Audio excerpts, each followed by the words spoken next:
Assalamualaikum warahmatullahi wabarakatuh.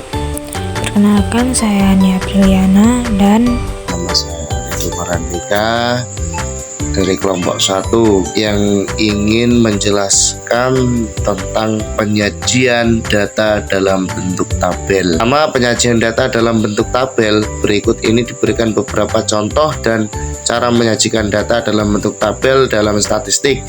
Macam-macam tabel daftar statistik yang telah dikenal diantara adalah sebagai berikut.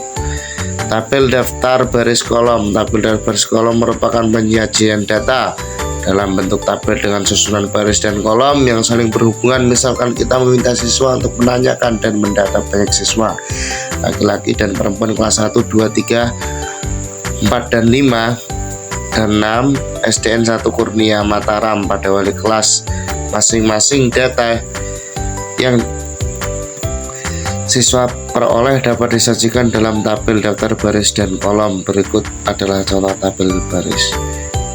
Kelas 1, jika laki-laki 21, perempuan 11, laki-laki 15, perempuan 16. Kelas 2, 18, 13, 17, 18 sampai dengan kelas 6 dengan di total jumlah laki-laki semester ganjil 115, perempuan 85, semester genap 96, perempuan 100. Tabel yang B, tabel daftar kontingensi.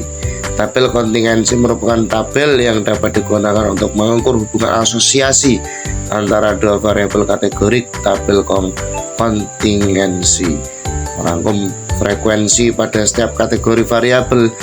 Data yang terdiri atas dua variabel, di mana setiap variabel terdiri atas M kategori dan variabel yang lain terdiri dari N kategori, dapat dibuat daftar kontingensi berukuran M kali N, di mana M menyatakan baris dan N menyatakan kolom.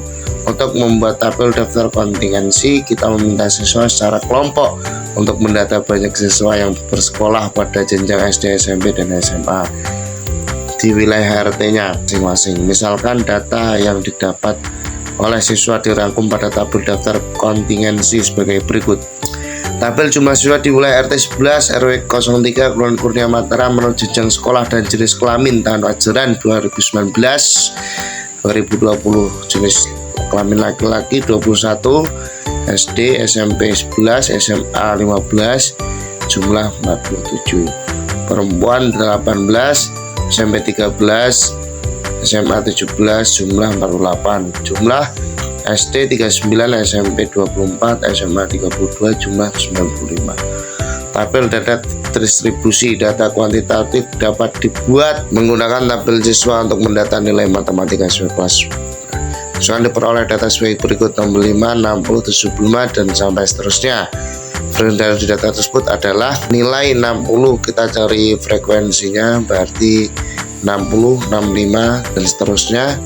Frekuensinya 1, 6, 4, jumlah 30. Nah, untuk materi berikutnya kita akan membahas tentang penyajian data dalam bentuk diagram. Tujuan dari menyajikan data statistik dalam bentuk diagram adalah untuk memudahkan dalam memberikan informasi secara visual. Di sini ada beberapa bentuk diagram. Yang pertama yaitu diagram batang. Diagram batang biasa digunakan untuk menyajikan data dalam bentuk kategori seperti nilai ulangan, jenis pekerjaan, hobi, dan lainnya. Diagram batang terdiri dari sumbu datar dan sumbu tegak yang saling berpotongan. Pada diagram batang, data akan digambarkan membentuk persegi panjang yang memanjang ke atas. Setiap persegi panjang harus memiliki lebar yang sama dan tidak boleh menempel antara satu dengan yang lainnya. Nah, di sini kita lihat contohnya. Misalkan kita mengumpulkan data jumlah siswa SMPN 2 Seperti Mataram semester ganjil tahun ajaran 2019-2020. Nah, di sini kita buat tabel terlebih dahulu, lalu kita membuat diagram batang seperti contoh di sini. Nah, caranya kita tinggal memasukkan data yang sudah ada pada tabel sebelumnya. Yang kedua ada diagram garis. Diagram garis memiliki fungsi untuk menyajikan data yang berkelanjutan atau kontinu, seperti jumlah penduduk setiap tahun, jumlah produksi barang setiap tahun, perubahan iklim dan cuaca pada rentang waktu tertentu, dan lain sebagainya. Sesuai namanya, pada diagram garis, data akan digambarkan membentuk garis. Dalam diagram garis, terdapat sumbu datar dan sumbu tegak yang saling berpotongan.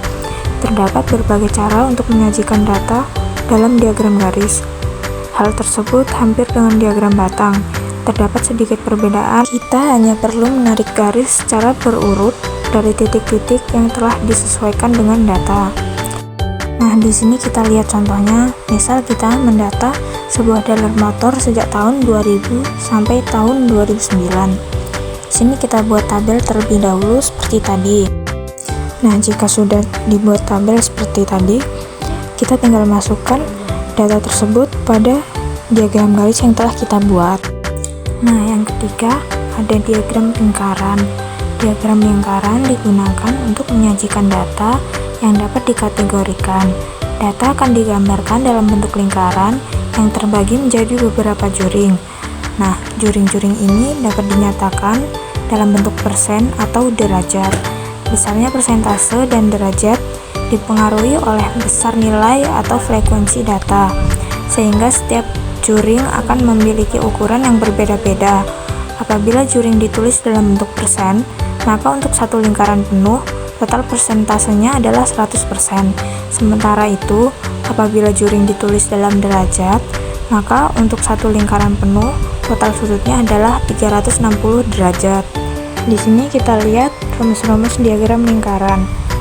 Untuk mencari kelas, kita menggunakan rumus banyaknya data pada kelas N dibagi banyak data seluruhnya dikali 100%. Itu untuk rumus yang persen. Kalau untuk yang derajat, kita menggunakan banyaknya data pada kelas N dibagi banyak data seluruhnya dikali 360 derajat. Nah, di sini ada contoh, misal kita mengumpulkan data hobi mahasiswa pendidikan matematika angkatan 2023 dalam satu kelompok. Nah, di sini kita buat tabel terlebih dahulu seperti tadi.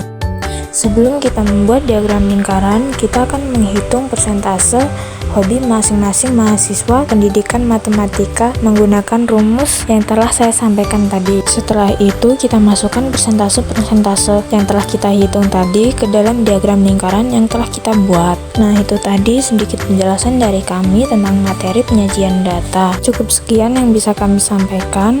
Kurang dan lebihnya kami mohon maaf. Wassalamualaikum warahmatullahi wabarakatuh.